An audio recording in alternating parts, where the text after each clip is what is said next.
ভাইরা আমার, আল্লাহর কসম করে বলি, একটা সময় আসবে মন খুলে নামাজ পড়তে চাইবেন। বিশ্বাস করেন ভাই, লিখে রাখেন ডায়েরিতে। আপনাকে যদি আল্লাহ হায়াতে বাঁচিয়ে রাখেন, যুবক ভাইয়েরা, তরুণ ভাইয়েরা, একটা বয়স আসবে মনে চাইবে একটু রবকে মন খুলে সেজদা দেই, একটু লম্বা করে রুকু করি। পারবেন না, অসুস্থ হয়ে যাবেন, রোগ বালায় ধরে ফেলবে। বাবারে, সে সময় আসবে না?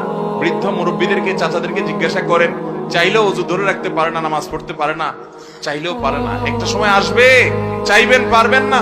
নামাজটাকে সুন্দর করেন, সময় মতো পড়েন, অনেক রাকাত নামাজ পড়বেন, নফল নামাজ পড়বেন। এটা চেয়ে উত্তম হলো ফরজটা পড়লেন, মূল সুন্নত গুলাই পড়লেন, কিন্তু ধীরস্থিরতার সাথে পড়লেন। 10 রাকাত তাড়াহুড়া করে পড়ার চাইতে 2 রাকাত আস্তে আস্তে পড়া অনেক বেশি।